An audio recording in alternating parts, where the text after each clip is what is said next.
chegando agora, saindo de um nível peixe, poxa, o que é um nível peixe? Ele nunca ouviu falar de sefirotes, árvore cabalística, e fica uma coisa muito séria aqui para a gente refletir. A questão que fica para nós refletirmos é a seguinte: a Cabala, assim como a própria Torá e o Taná, eles foram muito marginalizados.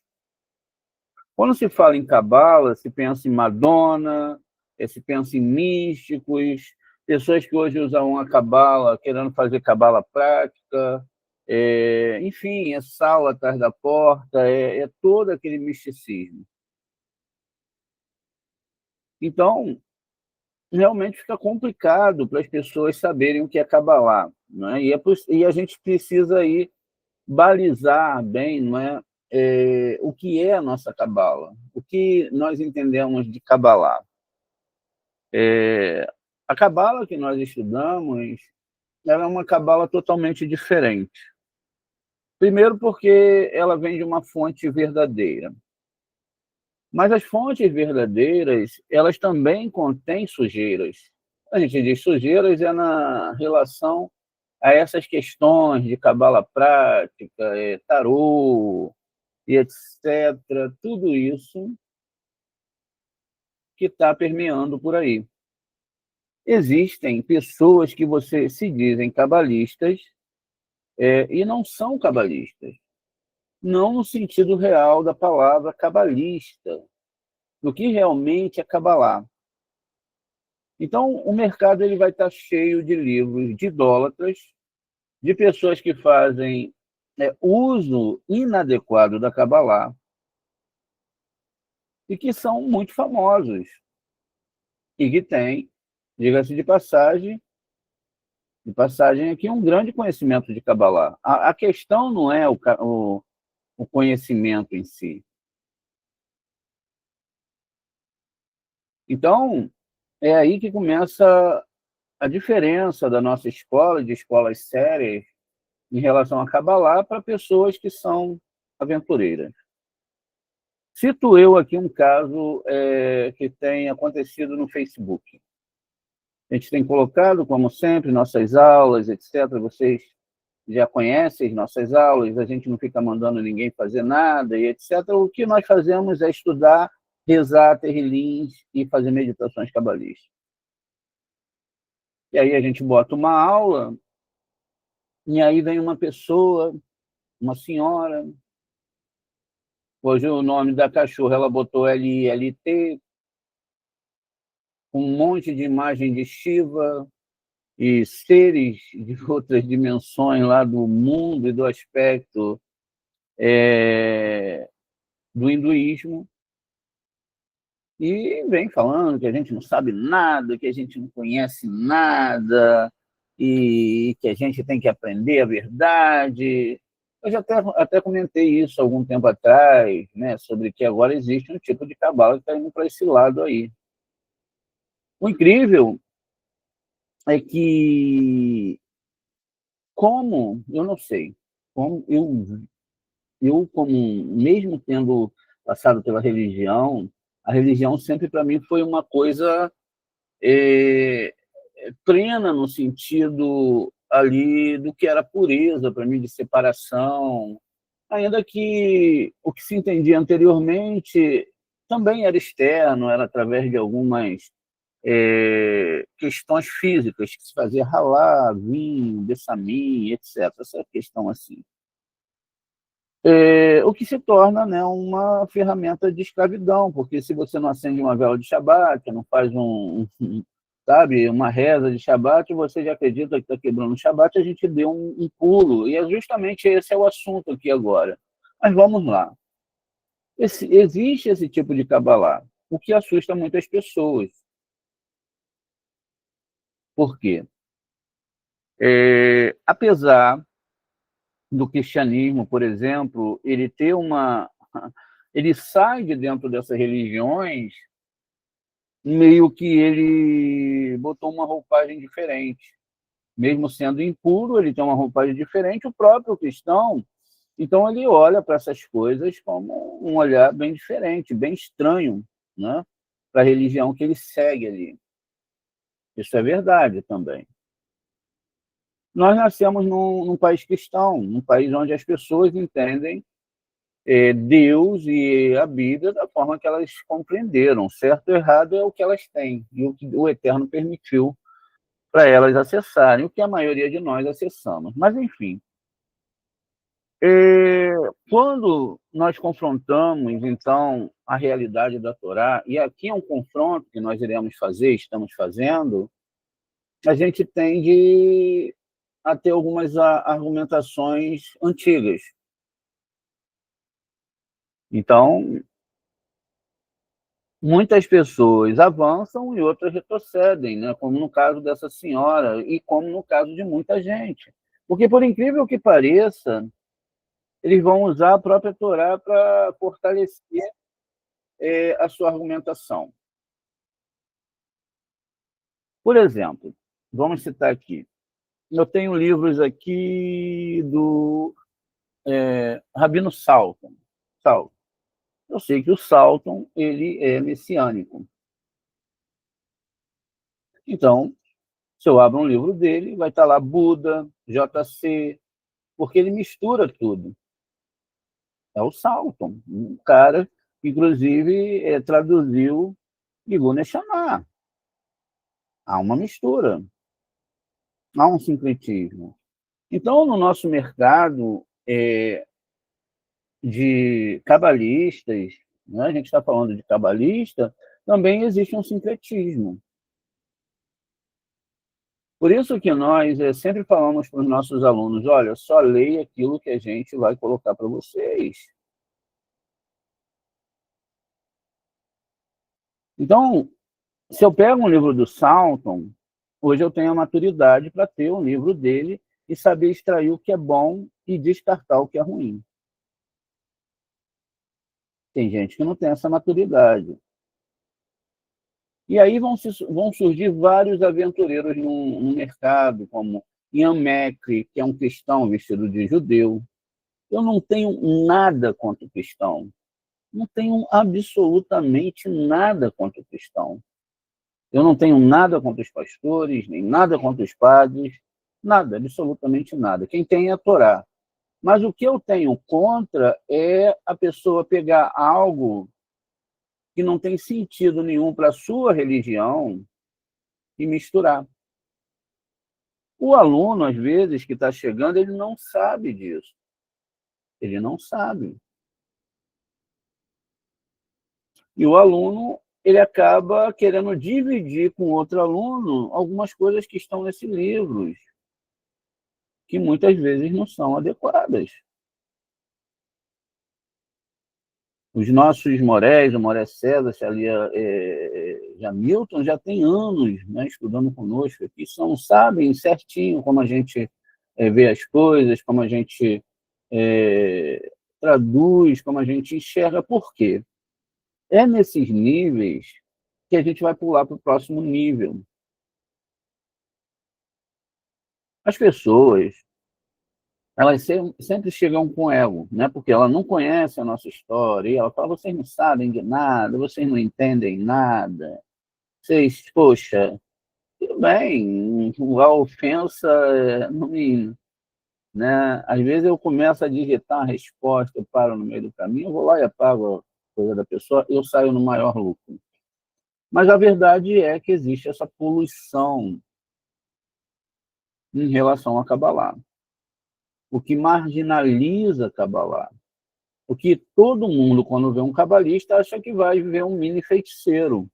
Alguém que vai acreditar na história do Golem, que a gente esses dias, né, acabou revelando para vocês o segredo do Golem, que tem a mesma Gematria 73 de Rorimar. Enfim, é outra coisa, mas não é isso que as pessoas imaginam, mas vão levar isso no literal. Vão tentar fazer argumentações mágicas, inclusive rabinos ortodoxos fazem isso. Basta, por uma experiência, não prosseguir, bota lá, rabino ensina segulot.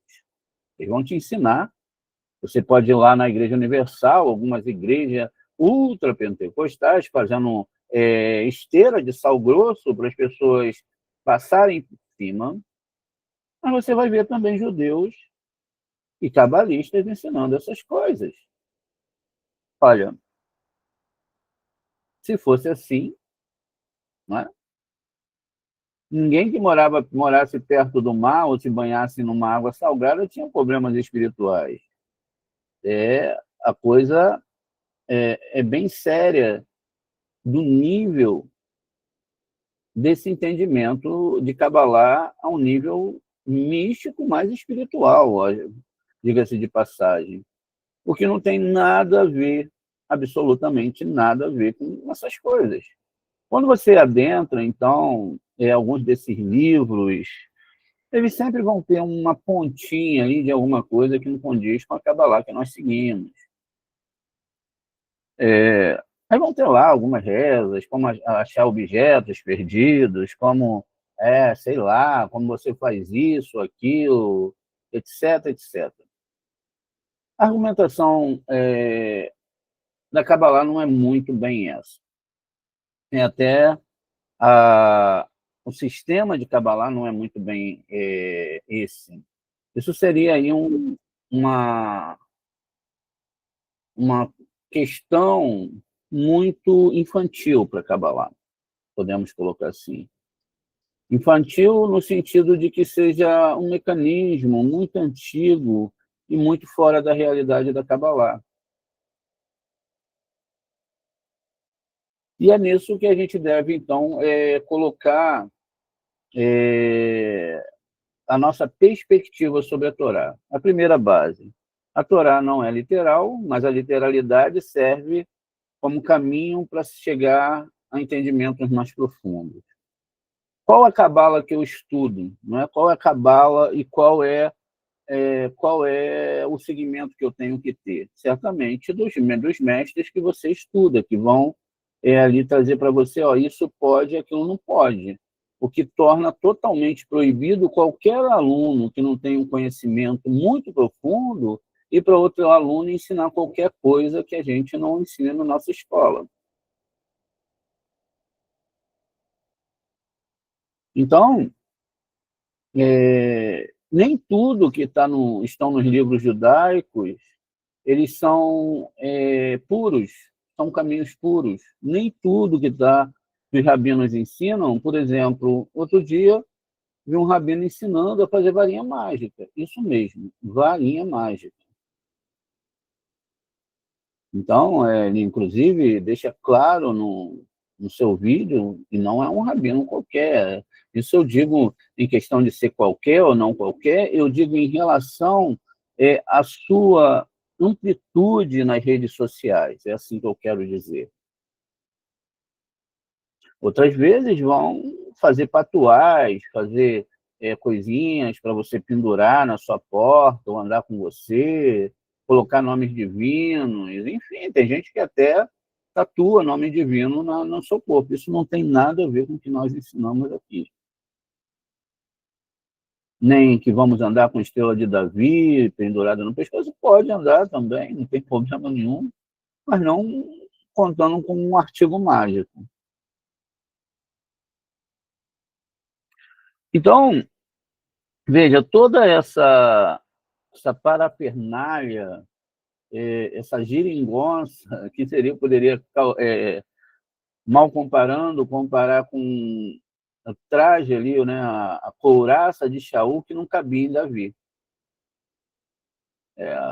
Diz que o Davi tentou colocar ali, depois até se encaixa tudo, mas ele não quer usar as roupas de Shaul. Então, veja como é extremamente importante nós podermos ir mais fundo dentro da Torá e da Kabbalah. Cada uma dessas argumentações que nós fazemos aqui parece ser uma coisa simples, mas não é. Porque, no sentido do que é verdade e o que é mentira, tem muitas realidades e tem muitos carimbos sobre essas questões. A maioria das coisas que nós acreditamos, na verdade, são só especulações. Muitas vezes, especulações culturais, etc. Enfim. A gente lembrando no passado aí um pouquinho, algo tão engraçado, não beba leite com manga, né? Eu fui proibido de beber leite com manga quando era pequeno, de verdade, porque tinha-se a ideia de que se você tomasse leite com manga, você morria. E ninguém tomava leite com manga. Hoje acho que a coisa evoluiu um pouquinho, entre outras coisas. Estamos chegando numa época onde devemos, porque a ideia da Torá é que todos possam estudar e todos possam chegar aos seus níveis. O professor, ele não está ali para sentenciar um cabresto no aluno, nem botar aquela, eu não sei o nome, aquela coisa que bota ali no olho do cavalo para ele não olhar para as laterais e olhar só para frente, não é isso. A gente tenta adiantar e encurtar o caminho para o aluno. Mas a gente também não sentencia o aluno que ele não pode pegar os materiais corretos no nosso canal, os livros que nós mandamos e estudar por ele mesmo. Por quê? Você pode saber a fórmula do π, né? 3,14, tem uma dízima ali que nunca acaba. Tá, eu sei. Mas se você não sabe como usar para definir um ângulo, uma área dentro de um círculo π, você nem sabe que esse 3,14 é a parte ali que falta para fechar o círculo, né? Muita gente não sabe disso. Então não adianta, assim, adianta até um certo limite, mas eu não sei usar a instrumentalidade da coisa. E nós jamais, perceba, jamais impedimos que os alunos estudem da forma certa. Ao invés deles perderem tempo com bobagens, velas, sal grosso, olho de boi, segolote para isso, e tantos absurdos que eu já escutei, passar o vinho da Ravidalá, ou do Shabat, não lembro, no bolso para ficar rico, ou isso, ou aquilo, e etc., não tem sentido algum para nós. E nós tentamos fazer os nossos alunos não passarem por esse mico, né? Porque, para mim, hoje, apesar de eu nunca ter feito essas coisas, fiz halais, ou comia halais, vinho, rabidalá, isso aí era natural. E é natural para todo mundo que segue o judaísmo. Mas esses outros argumentos nunca foi plausível no meio de nós. Mas, né, tínhamos ali muitas outras coisas ligadas à religião. Enfim. Então, nós não tiramos tudo que está nos livros judaicos, até porque tem muito buraco, tem muita mistura. Tanto é que os rabinos se debatem até hoje. Inclusive, os rabinos do Sod brigavam com os rabinos literalistas. Mas, mesmo os rabinos do Sod não puderam se desenvolver corretamente até que chegasse o Arizal. Quando o Arizal chega, o Ramak, que comparar o Ramak com Ari, aí a gente tem que fazer dois aspectos aqui. Tecnicamente, nível de que se escreveu em relação à Cabala, o Ramak era incomparável. Moshe Cordoveiro, todas as suas anotações perfeitas. Ele tentava descobrir, acabou misturando um monte de assuntos físicos com assuntos espirituais, o que era. Um desses assuntos é a relação conjugal no dia de Shabat. Como ele colocou isso. Então, todo Shabat, o judeu só pode ter relação sexual no Shabat. Aí tem a Nidá, 7 dias, mais 7 dias para purificar, a mulher toma banho, etc. 2 Shabats no mês. Ele levou a esse extremo a coisa. Chegou o Arizal e fala, olha, não é nada disso. Shabat é a presença divina, é a Shekhinah. Aqui não está falando de uma mulher física. Aqui está falando de outra coisa, desejo de recepção. Quando ele ouviu as ideias do próprio Arizal, que teve a presença do Eliyahu Hanavi desde o dia que ele nasceu, ensinando a Torá a ele, os olhos dele brilharam. Assim como acontece conosco. Porque se o que nós falássemos aqui não fosse real, pelo menos para o nosso grupo de pessoas que estão conosco, alguns iniciando ou algum tempo atrás, outros mais antigos, as pessoas já teriam abandonado muito tempo e falariam, poxa, Moré, já está indo aí também. Mas também não quer dizer que isso não aconteça, acontece. Mas perceba algo.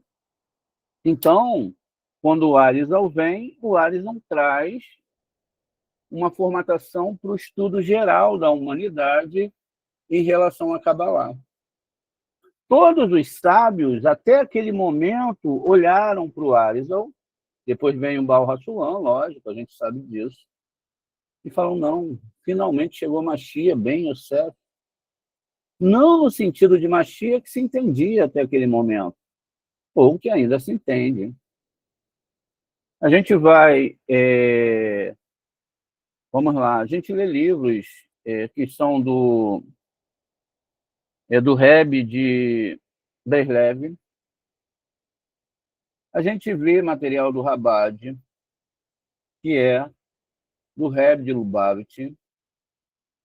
Eles são tidos como Mashiach. Inclusive, o Rabad, eles acham que o Rebbe é Mashiach, assim como os seguidores do Breslev, que é um judaísmo totalmente diferente, não é esse judaísmo que a gente tem aí, que é proibitivo. Você chega para um Breslev hoje, eu quero me converter, ele te converte na hora. As argumentações são diferentes. Os Breslevs são aquele grupo que a gente vê dançando, Israel lá, pulando com som, etc. Sempre cantando aquela música nananá, tá, aquela coisa toda.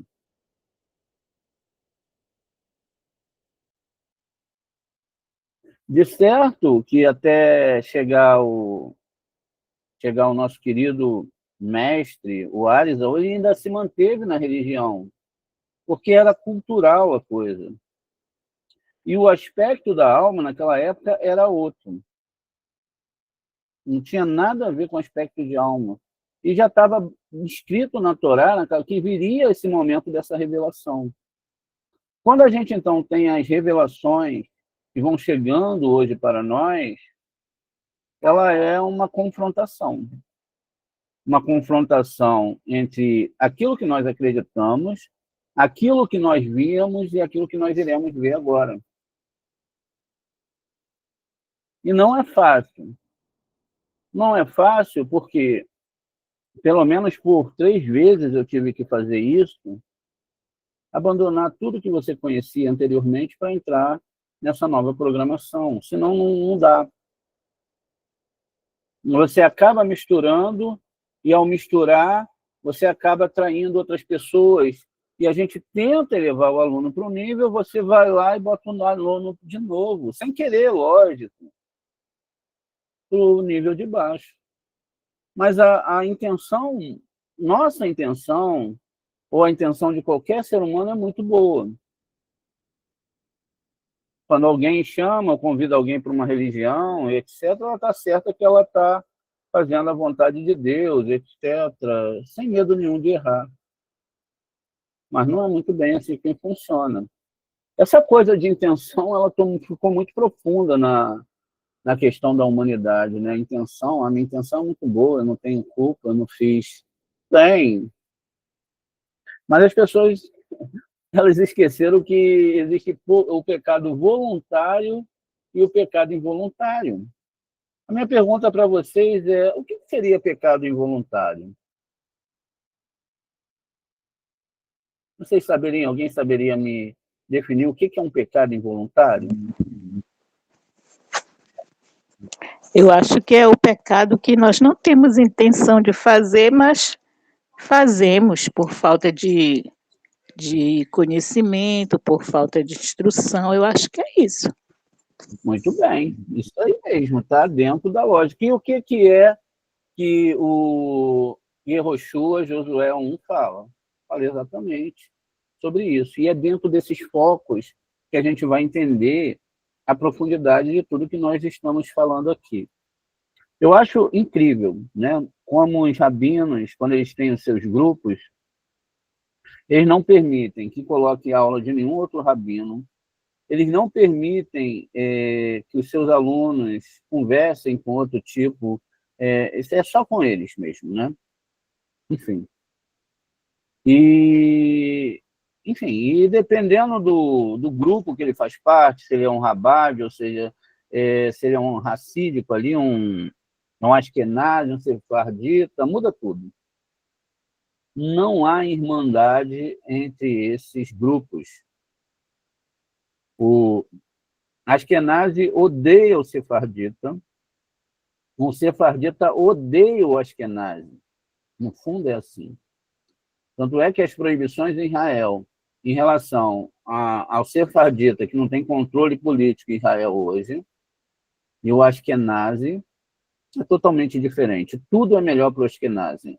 Seria como a divisão social aqui no nosso Brasil, em questão dos mais ricos e mais pobres. Só que o Ashkenazi, ele é europeu, ele é branco. Não existe a possibilidade deles serem judeus. O sefardita, não. O sefardita, ele é moreno, ele não é de pele branca, enfim, mas isso não é a aula de hoje. Então, veja, por que tudo isso acontece? Justamente porque as pessoas dizem deter o conhecimento total da Torá, que não é tão simples. Então, vamos para a nossa aula. A gente hoje teve o prazer de escutar o Moré César lendo todo o capítulo ali de Yehoshua, capítulo 1, Josué 1. E vamos lá. A gente fez uma aula há um certo tempo e já repetimos essa aula muitas vezes. Por incrível que pareça, teremos que repetir.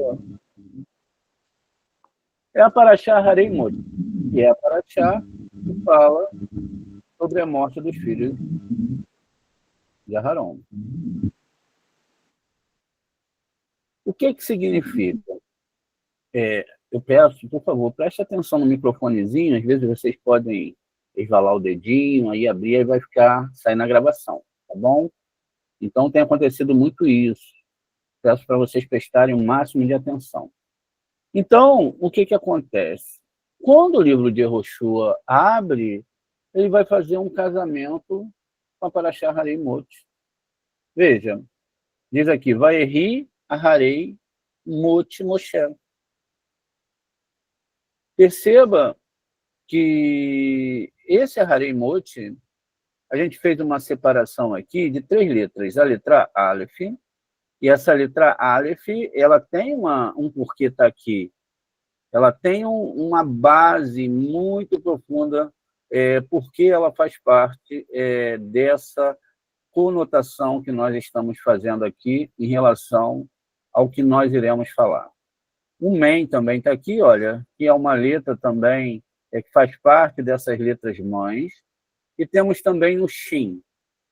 Agora, o que nós temos que perceber aqui, meus queridos irmãos, é que aqui nós estamos falando e priorizando a Torá. Nós estamos falando de Torá em todos os momentos. Vou abrir aqui para que vocês possam comparar comigo em um versículo da Paraxá Harei Moti, que é uma Paraxá que fala sobre a morte dos filhos de Aharon. Deixa eu só abrir aqui. E vamos perceber que é a mesma coisa. E também iremos, lógico, percorrer alguns detalhes em relação a isso. Veja, vamos comparar aqui comigo essa parte inicial, aqui onde a gente faz a separação dessas 3 letras. Ó, Moti, Shenei, Aharon. Né? Então, ele chega aqui, ó, Aharei, Moti, Shenei, Benei, Aharon. A palavra Aharei está envolvida aqui, a palavra Moti, morte também, e a palavra 2, Sheni. E aí os Benei Aharon. Aqui em cima também tem Aharei, Mot, Shenei, Benei e Aharon. E foi depois da morte dos filhos de Aharon. Aqui o que vai se seguir? Vaierri, Aharon, Aharei, Mot, Moshe. Está vendo? Isso sucedeu depois da morte de Moshe. E foi depois da morte dos 2 filhos de Aharon. E lá nós fizemos a mesma coisa que nós iremos construir aqui. Veja, quando nós temos lá na Parashá Aharei-Mot uma situação, aqui nós iremos ter a mesma situação. Vamos observar comigo. Fala-se, então, separa as 3 letras mães, são as únicas letras mães da Torá. O Aleph representa o ar, como a gente pode ver aqui. O Men aqui representa a água, como a gente pode ver aqui. Essas são ligações, as únicas linhas horizontais da árvore sefirótica. A árvore sefirótica é um hiperpentacuba, que é só uma representação para a gente ter uma ideia. A coisa é bem superior. E temos a letra Shin, que é fogo aqui em cima. Veja, então, o que nós estamos falando aqui? Ó? Fogo, Rohimá e Biná, a ligação horizontal, isso de todo o universo físico e espiritual, o que dá um salto na Torá para um aspecto inimaginável. Depois temos a letra Aleph, que é o A, que liga Hesed a Gevurá. Porque Hesed é a água, Gevurá é fogo, água e fogo não se dão bem. Né? O fogo, na sua grande quantidade, evapora a água. E a água, em grande quantidade, apaga o fogo. Há uma inimizade se não há um equilíbrio. E, finalmente, o Men, que é a água, ligando o Netza com o Od. Ou seja, temos coluna esquerda e coluna direita. Pois bem, está aqui, ó, Aharei Mot Moshe. Foi depois da morte de Moshe. E, por incrível que pareça, lá no outro slide, também nós tínhamos lá a palavra I, tá vendo?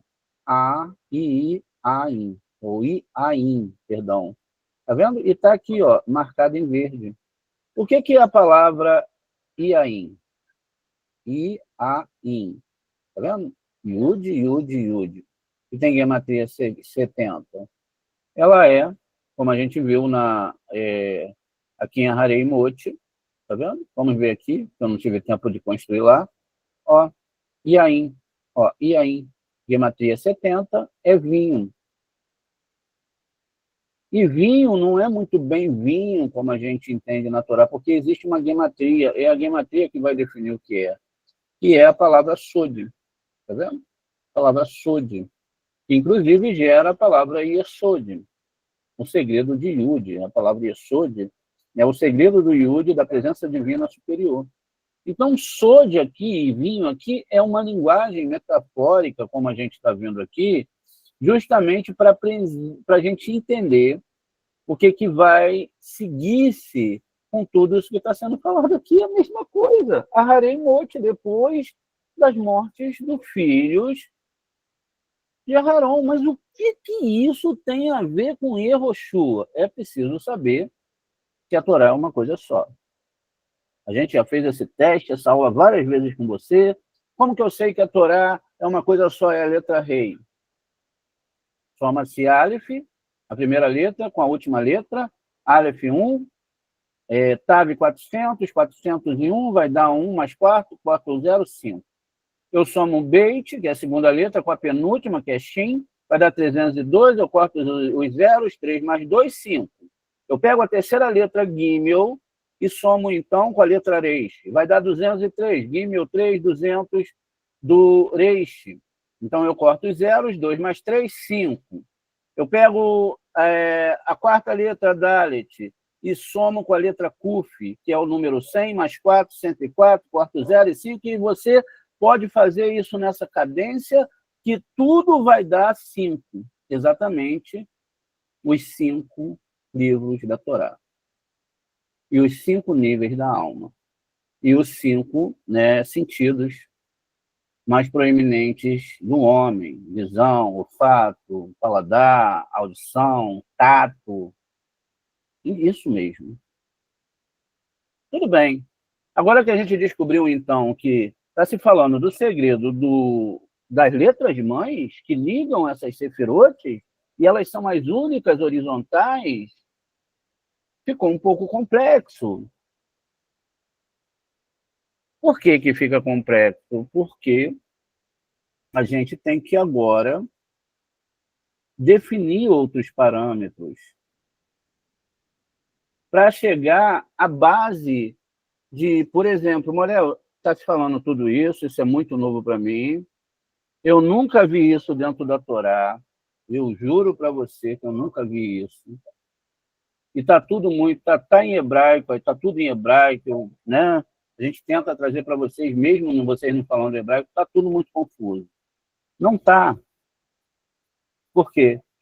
Se todas as letras hebraicas, a somatória da primeira e da última, nesse sentido que eu falei,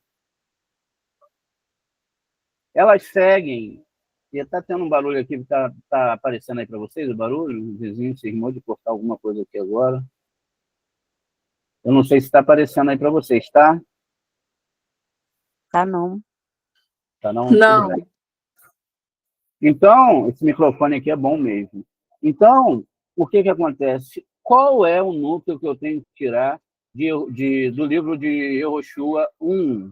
Que sucedeu depois da morte de Moshe, servo do Eterno, que o Eterno falou com Yehoshua, filho de Nun. Filho de Nun, que é a letra Nun. Servidor, ele era servo de Moshe.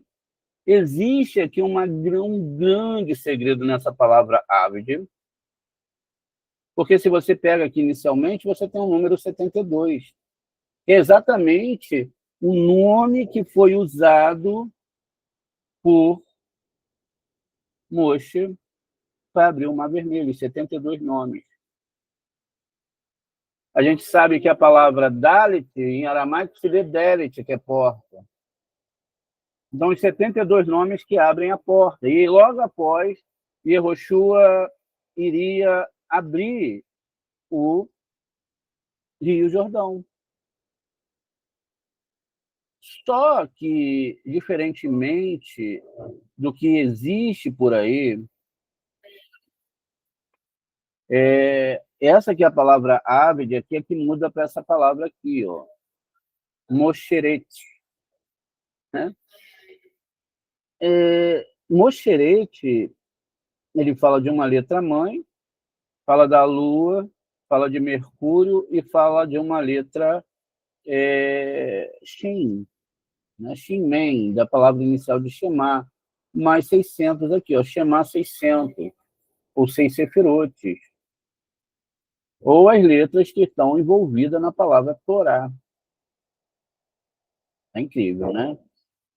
Então, veja, quando se cita servo aqui, o que ele está falando para a gente? Olha, o Mem, que liga a Netza, que é Moshe, e Od, que é Aharon, o Shin, que liga Rohimá, que é Adão, e Biná, que é Rava, o Reish, que é agora, né, aqui, o próprio Aharon, que representa Mercúrio, Od, e a letra Tav, que representa o sistema da Lua. Então, veja, o meu servo aqui, o meu servo é morto, ou seja, esse sistema, na verdade, ele se espalha somente até aqui, ele não pode descer aqui abaixo. E aí há uma complicação. Mas eu não vou entrar agora nessa complicação, só quero que vocês entendam.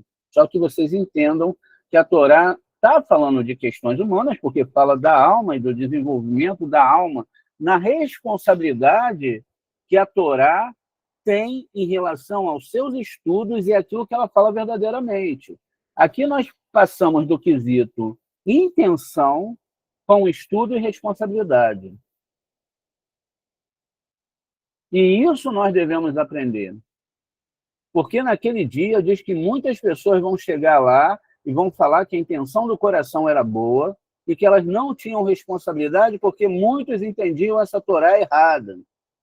Vamos lá. Hoje nós temos muitos advogados famosos cada um especialista na sua área. Alguns especialistas na vara de família, com separações, etc., separações milionárias, e são muito bem requisitados. Outro na área criminal. Por que esses advogados eles são, né, chamados para um trabalho? E porque eles geralmente cobram muito mais do que um outro advogado cobraria, chegando a cobrar uma quantia milionária em algumas questões, porque eles são profissionais, eles não podem errar. Não é os seus clientes que não podem errar. Eles não podem errar. Eles têm que conhecer todas as brechas da lei, eles têm que fazer argumentações. E você vai ver que é incrível como cada pessoa pode fazer uma argumentação diferente sobre um assunto, seja ele histórico, científico, e ele pode te criar uma nova realidade muito boa ou uma realidade não tão boa. Pode ter essas questões. O médico é a mesma coisa. Existem médicos que recebem muito dinheiro por determinados tratamentos. Então, eles detêm ali o conhecimento em um tipo de doença e alguém que tenha muito dinheiro pode pagar para aquele médico. E ele terá todas as responsabilidades sobre a saúde do seu paciente. E assim é em todas as áreas da vida. Mas a pessoa é apenas uma pessoa que limpa uma empresa. Se ela não limpar bem, ela será despedida. E ela também será medida pelo seu capricho nas coisas. Uma cozinheira que cozinha bem ou mal, ela pode ser mandada embora. Enfim, imagine se nós temos essa responsabilidade no dia a dia de sermos profissionais na nossa área. Como que a gente pode pegar a Torá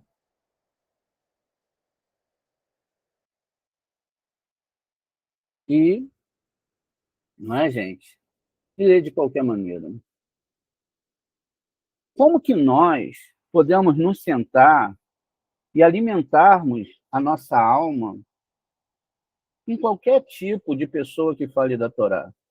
Basta que tenha uma dicção melhor, uma linguística melhor.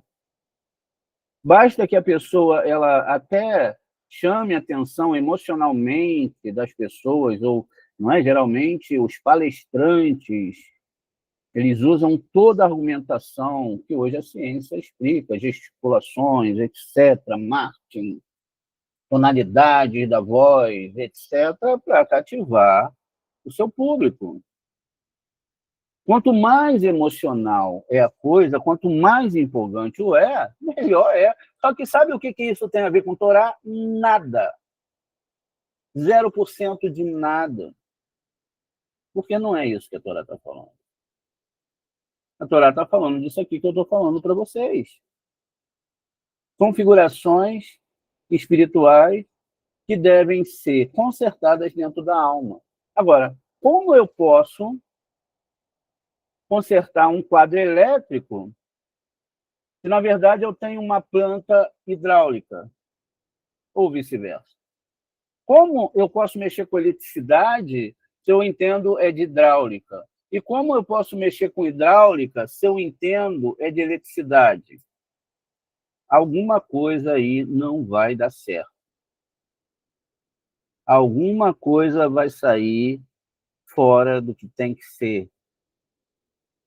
E, na verdade, quando eu cito essas comparações, hidráulica, eletricista, etc., tem tudo a ver com a Torá, porque fala de um lado que é água, o outro lado que é eletricidade, fogo, a parte central. Isso quer dizer que aqueles que ensinam a Cabalá, principalmente os judeus, eles tinham que ensinar a verdade para as pessoas.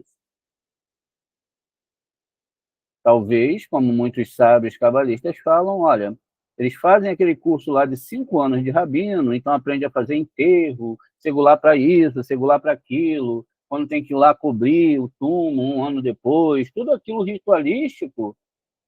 Depois ele tem que ganhar dinheiro. O rabino casa, tem filhos, Por exemplo, o rabino de São Paulo, que todo mundo sabe, tem 14 filhos. Como é que ele vai alimentar 14 filhos? Já parou para pensar nisso? Aí cria-se a Segular.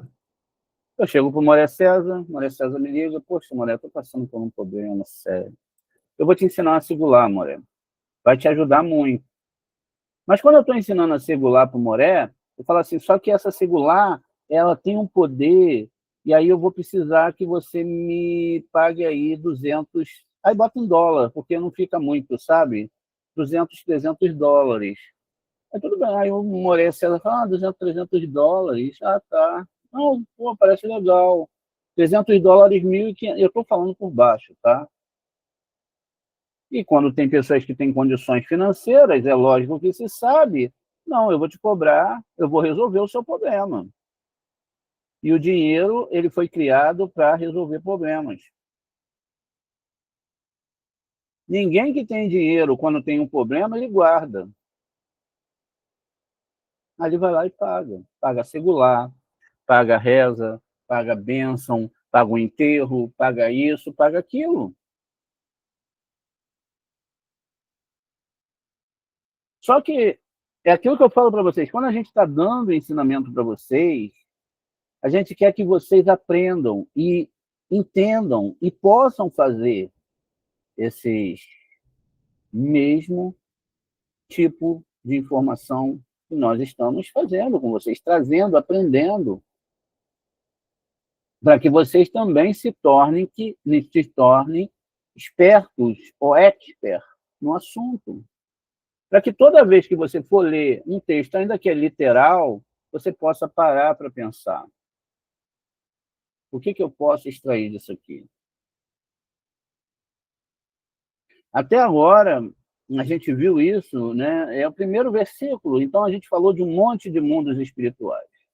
Só que essa configuração, Shin, Aleph, Mem, tem uma gematria. E essa gematria é exatamente de 341. Aqui, ó, 341. Está vendo aqui?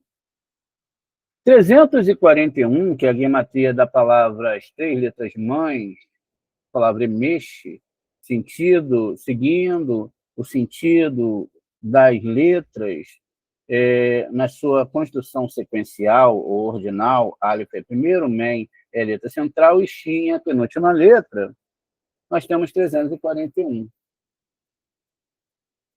Então, 341, temos um monte de gematria aqui, ou, por exemplo, 3 vezes 4, 12, mais 1, 13, Errad, amor, etc.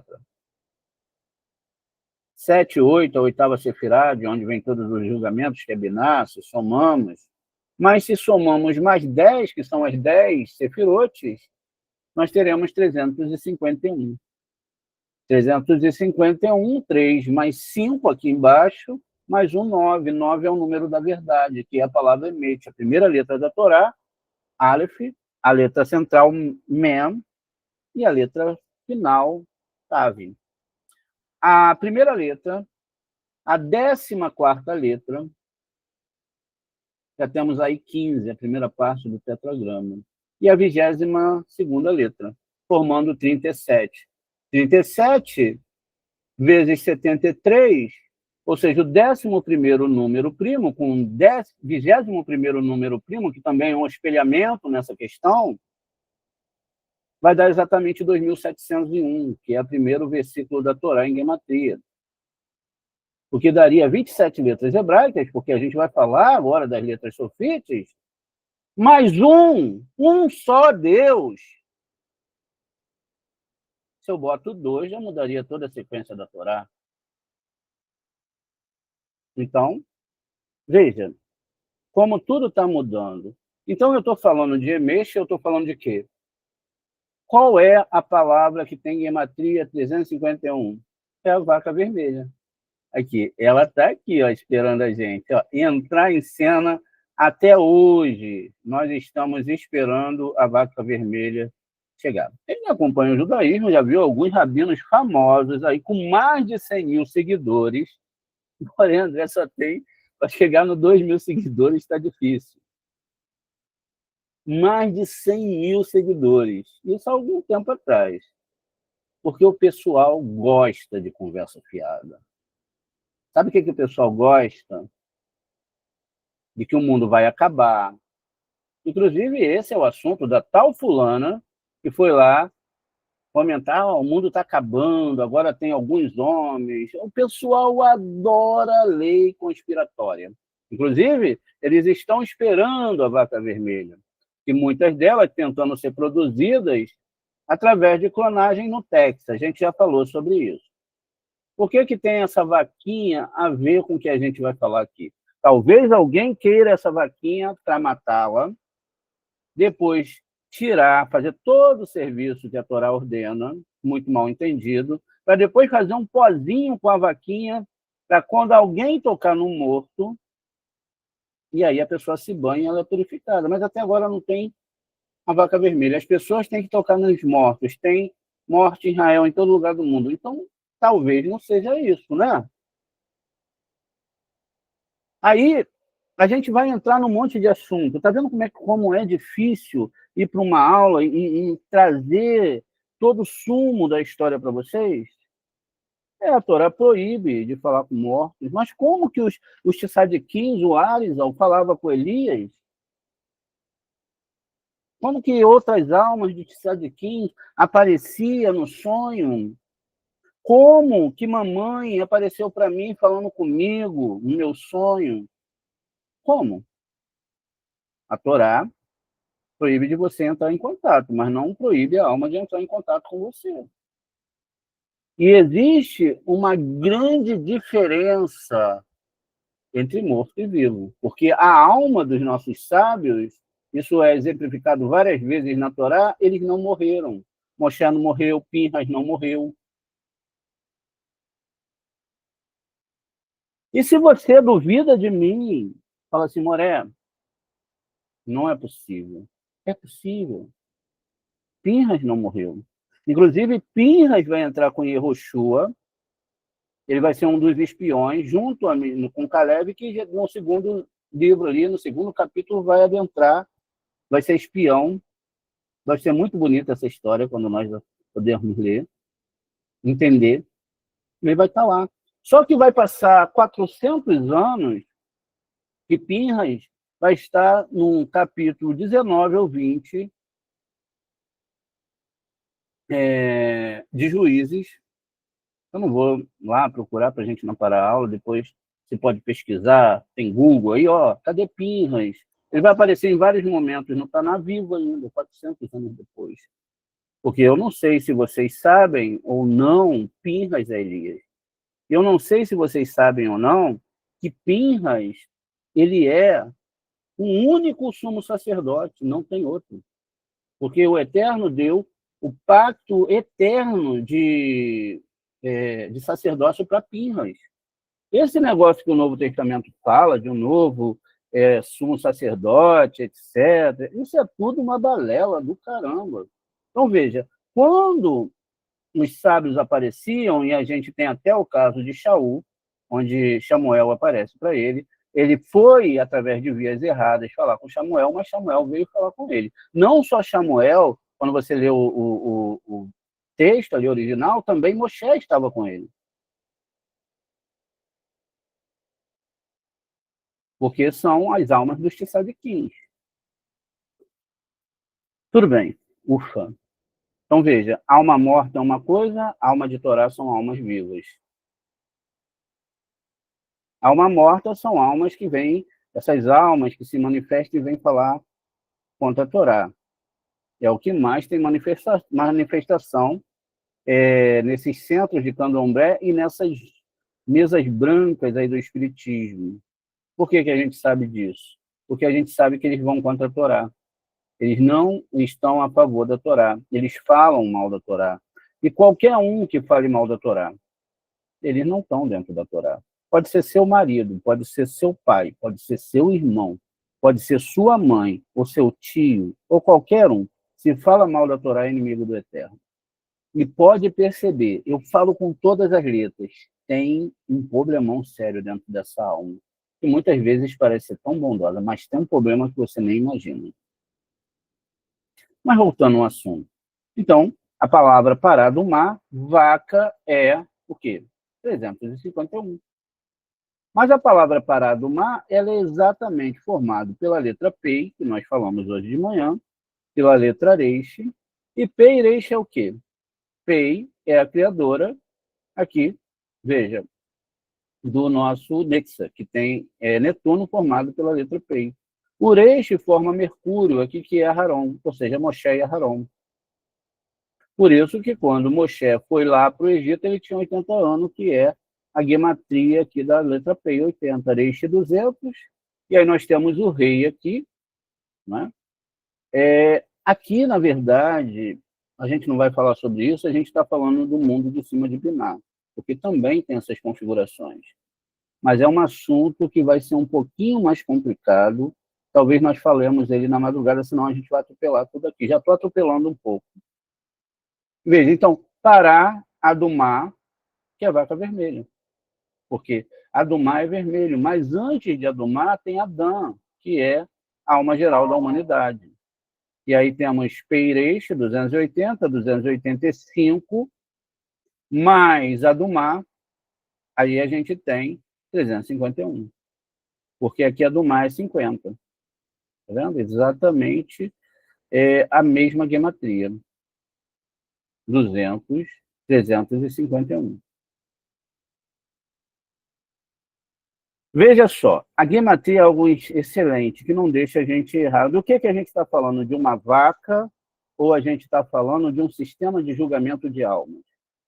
Porque até onde nós sabemos, todas as formatações de almas que descem para esse mundo, elas vêm de Binar. E descem até Malhut. Então, a vaca vermelha, ela relata o trabalho do Kohen Gadol no Yom Kippur. É por isso que há um sacrifício dos filhos de Aharon, por isso que eles morrem, porque é possível, sim, um tzadik, um homem justo, na sua geração, guarde bem isso, na sua geração, contemporâneo à geração, morrer por outras pessoas. Porque é tipo assim, o Arius, tudo bem, não precisava morrer, acabou a missão dele, mas ele morreu para deixar Kabbalah. Ele se esforçou, revelou coisas que não era para ele revelar naquele momento, se esforçou e morreu. Perdeu um filho, não parou.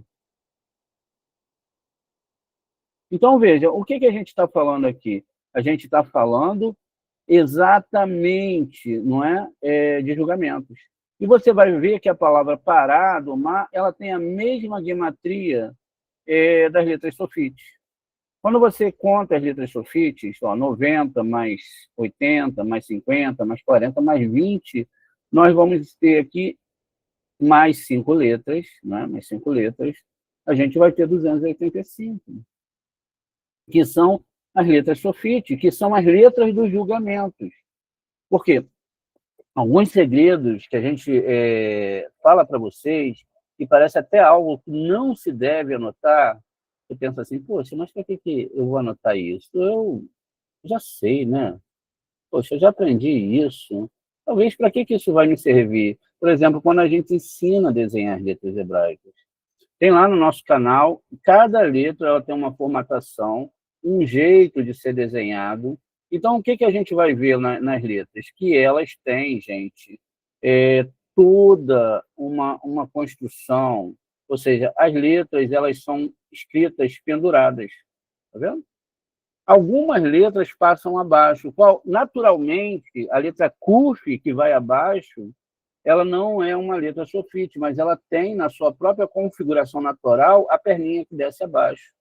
Mas você vai ver que as letras sofite, todas elas descem abaixo das outras letras, tá vendo? Olha, elas são desenhadas no teli, e dentro desse teli existe um limite até onde elas podem ir, e esses limites, o que acontece? Elas mostram ali, não é? Deixa eu só mudar aqui para me pegar.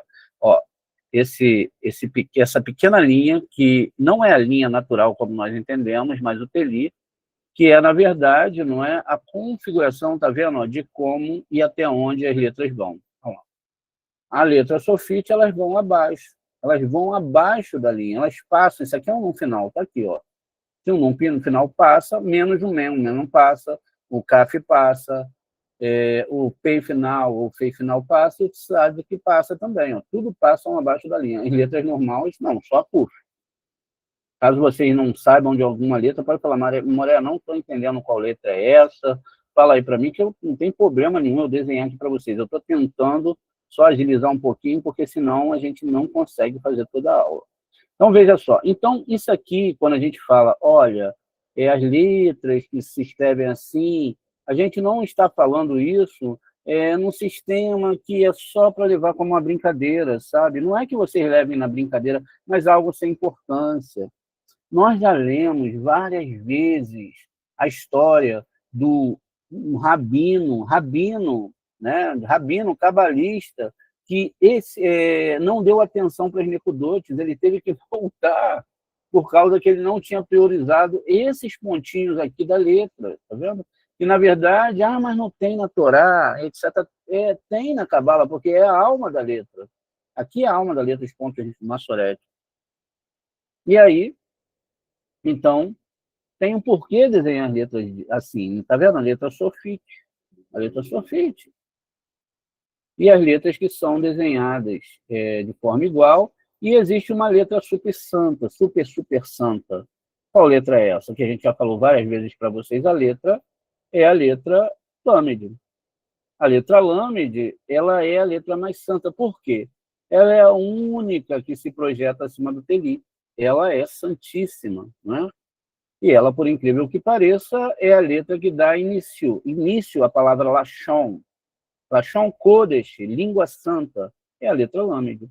Então, essa letra lâmede, que a gente está vendo aqui, é a letra mais santa. Por que ela é mais santa? Ó, porque ela vai acima, tá vendo? Ela vai acima ali do tracinho. Esse tracinho, ela vai acima, ela vai além do tracinho, ela sobe. E qual é a letra que é problemática em relação, né, em relação a outras letras? É a letra CUF, que eu vou botar aqui agora para vocês poderem entender melhor. Deixa eu só consertar aqui as minhas linhas que acabaram saindo do prumo. Pois bem, então veja só. A gente tem aqui toda uma configuração que parece ser algo super, né, super fora da caixinha e etc., porque esse negócio de desenhar, as letras elas têm uma forma de ser desenhada, e lá no nosso canal vocês podem ver a hora que quiser, tá lá. Então, veja, e a gente vai começar de novo um curso explicando toda a questão das letras hebraicas. Veja, o Lamed, o que ele fez? Ele foi acima, é uma letra santa. Por que ele é santo? Porque a parte de cima aqui na divisão é a letra Vav do mundo superior, acima do Teli. E a parte de baixo é a letra Kaf. Vav, e o Kaf, né? O Lame, o Vav aqui, e a letra Kaf, que é o quê? O Kaf, ele significa o órgão sexual feminino. E o nosso Lamed, ele significa, o Vav, o órgão sexual masculino. Então, quando a gente está falando de VAV, a gente está falando de uma cópula, tá vendo? Ou seja, é um sistema de cópula, tá vendo? Deu certo, o filho desceu, tá vendo? E aí é onde o órgão sexual ele entra na parte feminina, espiritualmente falando, e ele deixa um iude aqui dentro, tá vendo? Que a letrinha pequena, um pequeno ponto, a letra iude, na verdade, são as 10 sefirotes que devem ser consertadas. Cada vida e cada alma vem com esse propósito de ficar grávido do Eterno. Já a letra Kuf, como nós sabemos, que não é uma letra sofite, letras sofites são o quê? As letras que eu vou mostrar novamente, que tem uma gematria de 280, mais o quantitativo da letra 5 tem 285. Essa aqui é a letra Kuf, que naturalmente já tem uma perninha abaixo. Tá vendo? Tudo isso é muito importante saber. E a gente vai relembrar sobre isso, e fique tranquilo. Veja, então, nós temos aqui a formatação, o que é, na verdade, 285 é julgamento, porque essas letras são todas de alto julgamento. Inclusive, a letra Mem, que está ligada a 600, que também é 6.000 anos, ou 600.000 almas judias, ela é fechada. Quando chegar aqui, ninguém vai ter para onde correr. Na verdade, ela representa Malhut, e Malhut nunca houve, a não ser numa questão intelecto mental errada, que a pessoa tinha como escapar. A gente vê isso na história de Jonas. Jonas, profeta, conhecedor de tudo. A história de Jonas é a história da alma. Ele tentou escapar do ticum do eterno. Ele pensou, é a alma ali. É quando o corpo é jogado no mar. É quando os órgãos param de... A gente está perto da morte. Aí a gente começa a dormir muito. Nossa alma vai lá para o fundo do barco. O capitão, que é o coração, começa a falar o que eu fiz de errado nessa vida. Está chegando o final. Agora eu já não... Meu dinheiro, Steve Jobs, já não dá mais. Eu daria todo o meu dinheiro. Eu não estou entendendo mais nada. E não tem mais tempo. Não sobrou mais tempo. Não tem nem mais um minuto. Ou talvez alguns segundos. Naquela hora, a pessoa pode falar, poxa, como eu queria ter estudado a Torá. Como eu queria ter compreendido os mundos, não tem mais tempo. Aquele 1 minuto que eu perdi há dias e dias atrás, aquelas 2 horas na emoção do futebol, que é maravilhoso, ou daquele culto religioso, ou daquela sinfonia maravilhosa, eu deixei de correr atrás. Não tem mais tempo. É um momento que vai chegar para todos nós. Orgulhosos aqueles que estudaram, ainda que não tenham completado, eles se esforçaram. Passaram por poucas e boas. Abriram mão de receber para si mesmos. Engoliram os seus egos. Quanto mais dificuldade a alma teve, quanto mais problemas se teve, mais mérito a pessoa tem. Inclusive contra o seu próprio ego, que não queria estudar a Torá. Mas os julgamentos são para esses momentos também, porque o Eterno, imagina se amanhã o Eterno julgasse, olha, eu vou julgar o mundo. Morria todo mundo. Então o Eterno não fica toda hora julgando as pessoas. Por isso que isso acontece em Yom Kippur, depende. Em Yom Kippur pessoal de uma pessoa. Então parar do mar não é uma vaca vermelha que vai fazer uma varinha mágica para você se banhar, e etc. É todo um sistema de julgamento. Inclusive, quando nós temos aqui 341, se mudamos de lugar, temos 314, que é a palavra Pi e também o nome Shaddai. Shin, Dalet, Yud, que é o nome que está dentro de Yehoshua, que é Yesod, ou seja, Yesod, Yud, Sod é o segredo, o Sod do Yud. Ou seja, o Yud é o segredo do que você compreendeu de Torá, se você foi inseminado pela espiritualidade ou não. Ou tudo o que nós estamos falando aqui é meramente para você alimentar sua intelectualidade e se tornar mais sábio, e quem sabe um dia você chegue à conclusão de que tudo isso é verdade. É o direito que nós temos. Então perceba, quando eu tenho 314, que é a palavra Shaddai, que está dentro do nível aqui de Shaddai do nome, não é? Porque Adonai está aqui em Malhut, e Shaddai está aqui, e tudo isso tem a ver com tikunins, julgamentos. Quem está vivendo uma boa vida aqui hoje, mesmo que não siga a Torá, tem tudo, pode ter sido um grande tzadik na outra vida, e está recebendo todos os benefícios da outra vida, mas gastando com o ego. Enquanto podem ter grandes rachais, ou rachaim, vivendo, nesse momento, uma vida terrivelmente, passando por poucas e boas para estudar essa Torá. Problemas com a família, marido que não quer deixar estudar. Vocês pensam que não? Tem. Esposas que não querem deixar o marido estudar, ou atrapalham de todas as formas o estudo da Torá, né? Enfim, tem muita coisa por aí que vocês nem imaginam. Às vezes por ciúme, né? Quer mais atenção, mas a pessoa está dando atenção à Torá, à Cabala, ela não gosta mais de ver. Tudo isso é julgamento. Inclusive, o anjo Metatron, só estou falando para nível de ensinamento, que não é bom falar fora do Yom Kippur, ele tem gematria 314, porque ele é responsável por todos os julgamentos. Veja, mexe todas as formatações dos julgamentos. Aí a gente fala assim, poxa, mas Deus é amor. Sim, não é? Ele é amor, mas ele tem um sistema que ele já implantou. Então, veja, o nome é Ra-Sa, e Tan, no final, que é o acusador, tem gematria 364. Há um artigo aqui na frente, a letra rei, que é exatamente os 364 dias do ano solar que ele pode te acusar, e pode te perturbar, e pode te atrapalhar, exceto naquele dia de Yom Kippur, que é pessoal para cada um, quando você vai com toda a sinceridade perante o Eterno e você consegue mais tempo. Você consegue mais tempo para ser feliz, mais tempo para viajar, mais tempo para olhar os astros, mais tempo para tudo, menos para Torá. Não, você recebe mais tempo para Torá.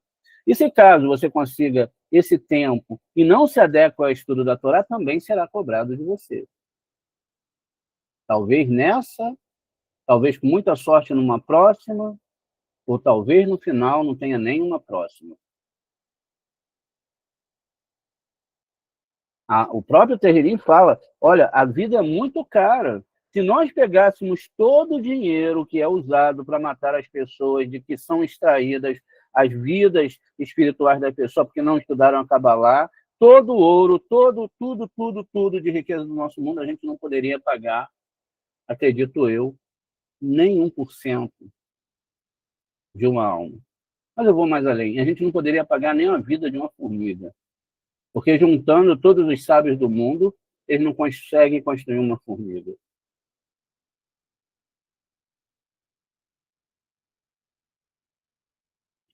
Tudo adequado. Formiguinha passa na sua frente, ela faz um caminho, ela vai, você fica olhando. Talvez você, muita gente, vai lá, pega e dê uma amassada naquela formiga chata, mas ela passou ali para que talvez você pudesse observar coisas impossíveis acontecendo. Umas formiguinhas tão pequenininhas, mas tão pequenininhas, que parecem um grãozinho de café andando sobre a mesa. Você nem sabe como ela está movimentando-se, como que pode, mas ela está ali porque o Eterno colocou. Tem um porquê. Talvez seja chamando a tua atenção para Provérbios 6. Olha as formigas, etc., que acordam de madrugada e vão trabalhar, juntam no verão para o inverno. Né? As pessoas levam isso para o sistema financeiro, mas é outra coisa. Olha quem está aqui o tempo todo, tá vendo? Seguindo, aqui para a gente caminhar para a parte final dessa nossa aula. Pois bem, como eu disse, Yehoshua, ele recebe o Yud-He, eu disse isso na aula da manhã, no nome dele, Yud-He significa que a primeira parte do tetragrama que tem gematria 15. Por isso esse versículo tem 15 palavras. O total de letras aqui são 52 letras, por isso que o nome dele é Bem, que tem gematria 52, que também é um nome aberto do tetragrama, meditativo, enfim. E a gematria desse versículo é de 3.562. Né? Somando aqui a gematria desse versículo, ao contrário aqui, nós temos o tetragrama, que é 26, olhando no espelho, não é? 26. 35 no espelho é 53. Veja, 53. E 53 é Gan Eden. Incrível. E é lógico que se nós pegarmos aqui, vermos a parte central, nós temos 56, que é da palavra dia, Yom, Yud, Vav, Mem. Hoje é o dia. E no começo e no final, temos o 32, que são os 32 caminhos de Kabbalah. Hoje é o dia de você começar a prestar atenção muito nisso. Somando, na parte central, nós temos 11. E 11, gente, não é nada mais, nada menos que a segunda parte do tetragrama, Vav-He. que envolve as 7 sefirotes com Malhut, a qual nós chamamos de Zon, ou seja, a formatação de todas essas conotações. Olhando ao contrário, ainda no espelho temos 23, porque chegará a 23ª letra hebraica, o Shin de 4 paus, vindo com Mashiach. Tudo isso são questões muito profundas dentro dessa Torá. Se somamos 52 mais 15, é 67. E 67 é 6 mais 7, que é 13. Que é exatamente o eterno Ele é amor e que Ele é um só. Ao somarmos todos os números da gematria em verde, nós teremos 16. E 16 vai dar 7, ou daria 6 sefirotes, né, contando com Yesod, e 7 com Malhut, que é o assunto que está sendo falado na nossa aula. Talvez mesmo assim, após vermos isso tudo, ainda fique uma dúvida pequena sobre tudo isso. Mudamos a Parashá, Hareimot, que é a 29ª Parashá, e trocamos pelo primeiro livro de Yeshua, e tudo está correndo absolutamente correto dentro das gematrias e dos ensinamentos dos nossos sábios. Então, pegamos aqui a palavra Harei, né, que está também aqui nesse texto, que nós lemos, olha, a Harei Mot, tá vendo? Então, pegamos a palavra Harei e vamos observá-la. É natural que quando nós peguemos o livro de Esther, nós temos o nome de Esther, que não deve ser lido Esther, mas ao contrário, Seter, Seter quer dizer segredo, e lemos também o nome de Mordecai. Mordecai, ou Mordecai, é tido como Mardoqueu, ou Marduk, que era um deus babilônico. E aí as pessoas vão começar a falar que esse poema, desse livro, foi feito por idólatras, e aquela coisa toda de pessoas que não entendem muito bem o que é essa Torá. E podemos falar, para que surgiu a festa de Purim? E a festa de Purim é a festa mais famosa, que nem depois de todas as conclusões do tempo ela poderá ser esquecida, ela terá que ser comemorada. É incrível a gente pensar nisso. A festa de Purim. Aquela festa do livro de Esther, você lê o livro de Esther, tem vários segredos, a história de Esther, com Vashti, e o rei Assuero, e toda aquela história que a gente lê ano a ano, são 10 capítulos. Então, a palavra Hareimot. Então, quando a gente pega a palavra Hareimot, isso está em Esther 9:1-7, então a gente tem a data da festa. Veja, o Aleph vale 1, o Reit da palavra Harei vale 8, o Reish 200 e o Yud 10. Vai dar 219. Quando a gente pega o 219, a gente tem 200, mais 4, mais 1. Não é? Então, veja aqui, 14, a palavra Adar, está escrito aqui, 1 do Aleph do Adar, o Dalet 4, o Reish 200. E temos Yud e Dalet. Veja, 200 aqui e 5, mais 14, 219, que é exatamente a data de 14 de Adar, a Hareimot. O que estava significando lá? Olha, quando a Harei, após a morte dos filhos de Aharon, após a morte de Moshe, está se falando da festa de Purim. A festa de Purim, ela é uma festa incrível, não é? Por quê? A festa de Purim, ela tem a ver com Yom Kippur, porque em Yom Kippur, Purim é sorte, ou sortes. É quando as sortes são julgadas, e haveria ali no livro de Esther um julgamento, onde existe uma guerra de Mardoqueu, que deve ser muito bem entendida. Tem várias histórias dessa de reencarnação no nosso canal, mas onde Haman ele queria acabar com o povo judeu. E, na verdade, ele queria acabar no meio das 70 nações, que são as 70 sefirotes, com toda a humanidade, porque todos podem ser direto a Deus. Então, isso é um sistema do mal. Mas, veja, a Torá já falava sobre isso. Isso está codificado dentro da Torá e agora recodificado dentro do livro de Yehoshua, é a mesma coisa. Quando nós pegamos a palavra Harei Moti, nós temos o Aleph, que é 1, e vamos até o Yud, que é 10, e no meio temos Reish, Rete, e Reish. E aí o que acontece? É exatamente, veja, o Aleph é 1, Yud 10, nós temos aqui 10 dias de Yom Kippur. Primeiro dia, que é assim que se conta em hebraico, os números, em letras hebraicas, segundo dia, terceiro dia, quarto dia, quinto dia, sexto dia, sétimo dia, oitavo dia, nono dia, 10º dia, que são chamados também de Yom Noraim, os 10 dias terríveis ou temíveis. O Rosh, o Reish e o Reit aqui formam a palavra Rosh Hodesh. O que é Rosh Hodesh? Cabeça do mês. Tá vendo? Exatamente isso. Então, a gente pode formar Rosh Hodesh ou Rosh Hashanah também, né? Dá também. Então, veja. A Harei Moti foi a 29ª Parashá da Torá, e aí se soma, em Israel é comemorado dia 15 de Adar, e fora em Jerusalém, que é uma cidade morada, em 14 de Adar. Então nós somamos 15 mais 14 e estamos falando da mesma Parashá, da morte dos filhos de Aharon, Harei Moti, que é a 29ª Parashá, e além disso está se falando de coisas que não é muito bem como se entende. Se houve morte realmente de alguém, não é isso que a Torá está falando, mas está falando de possibilidades, porque tudo na Torá é espiritual. Ainda agora, pegando a Harei Moti, que também se repete aqui, lá e aqui, agora após a morte, foi depois da morte, né?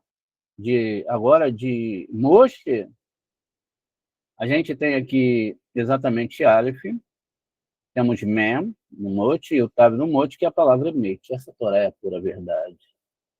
Quando se sabe mexer e lidar com ela, a gente não precisa de discussões. Basta as pessoas deixarem os cabalistas falarem. Desculpa, falando no nível de Torá e daquilo que ela representa, deviam abaixar suas orelhas, não arrogantemente eu estou falando, mas em defesa do que a Torá é, murcharem seus corações e escutarem essa Torá. Porque de nada eles sabem. Então, quando reina a verdade, Harei Moti, então esse Harei Moti se torna o quê? Ihai, vida. Então, foi depois da morte? Não, foi depois da vida. Porque a condição que está falando ali de Moshe é que ele cumpriu a sua missão. E ele chegou à vida. E para tudo isso acontecer, é preciso esse reis, né?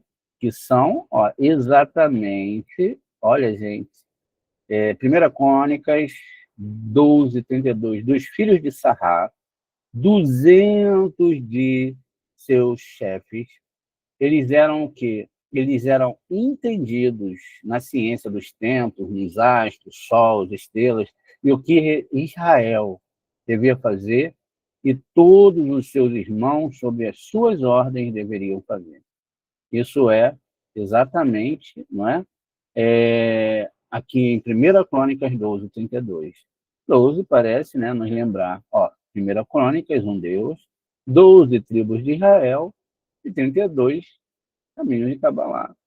Então, olha que coisa bonita. Eu acho que deu para a gente ter uma boa compreensão aqui dessa primeira instância, desse primeiro versículo, né? Agora a gente só tem mais 24 versículos para estudar.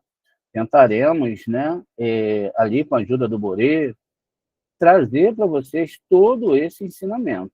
E pedimos que vocês sempre estejam com a antena ligada, sempre vidrados aqui na nossa aula, para que vocês possam, daí, estar rezando pela gente, nos dando força espiritual para continuar com esses ensinos. E a gente termina essa gravação aqui agora e fica